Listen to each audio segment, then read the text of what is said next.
נעבור לעניין הבא שלנו, טכנולוגיות חדשניות שמשנות את כל מה שהכרנו על רפואה, ולא מדובר רק ברובוטים או AI. אז איך נראית רפואת העתיד? נמצאת איתנו קרן שכטר, מנכ"לית מכבי יזמות. שלום לך. היי מירב. מילה, מה זה מכבי יזמות? אז קודם כל אני למעלה מ-20 שנה במערכות הבריאות המסורתיות. גם במכבי, כשיש גידול, כשיש מחלה, הולכים לרופא, הולכים לבית החולים ומקבלים טיפול חייב.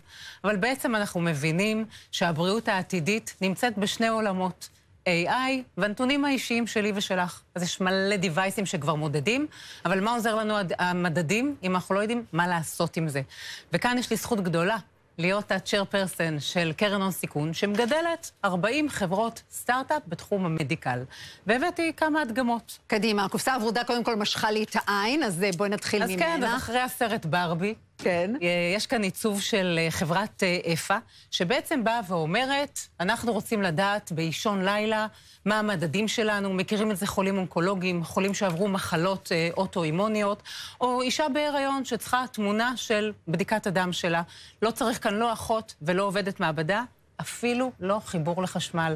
דקירה קטנה באצבע, הפטנט הדיגיטלי הוא איך הדם עולה בצורה קפילרית, ובעצם אנחנו לא צריכים לא מיקרוסקופ, לא מעבדה, ואפילו לא צנטריפוגה.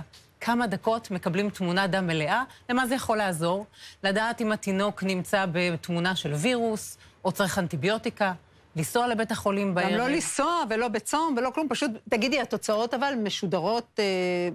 התוצאות מתקבלות תוך דקות. במכשיר הזה לא צריך חיבור לחשמל, ולא צריך שום דבר חוץ ממיומנות, כמו בדיקת סוכר רגילה. טוב, יפה, זה גם חוסך תורים והמתנות, וגם מפנה את המערכת לטובת הקהל. מה קורה עכשיו ביד שמאל? אז זהו, אני ככה חשבתי איך לבוא ולהדגים מה עומד לקרוא בעתיד. אז יש לנו כאן מערכת של חברת סקיילבול, שבעצם אמורה לאמן אנשים שיש להם פגיעה מוטורית ועצבית, אחרי שבץ או אחרי איזושהי קטיעה. היום אנחנו בימים האלה הרבה פצועים שמשתקמים, אז אנחנו באים שעה לפיזיותרפיה, או נמצאים כמה שעות במרכז השיקום, ומה קורה שהולכים הביתה?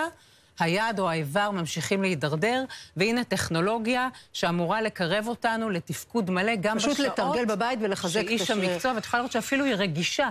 אם כבר טכנולוגיה, אז ברגישות, לא מועכת את הכוס ומאפשרת את שימוש היד הביונית. האיבר. עשי לנו עוד קצת אפקטים עם הכוס בזמן שאנחנו מדברות. אז הנה, יש כאן גם תנועות שאסור לעשות בטלוויזיה, אבל אנחנו ככה נראה... ממש יד ביונית, אז זאת אומרת, זה לתרגל, והזכרת באמת את קטועי הגפיים, שבעקבות המלחמה באמת מספרם עלה באופן משמעותי, ויש לכם עוד תמיכה עבורם. נכון, יש לנו בעצם את גייט בטר, תדמייני מסלול ריצה בחדר הכושר, רק הפעם אנחנו תכננו אותו לגיל השלישי, ובעצם היום אנחנו רואים הרבה מאוד קטועי גפיים שצריכים להתרגל לפרוטזות.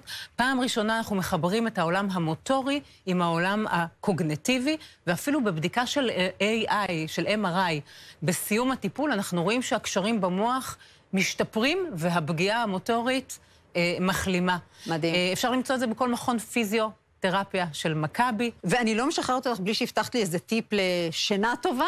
אז לא יזיק לי, הקשבתי לפרופסור אייל פרוכטר שדיבר על הפוסט-טראומה, על הסטרס, על המצב הנפשי. מי מאיתנו לא נמצא במצב הזה היום.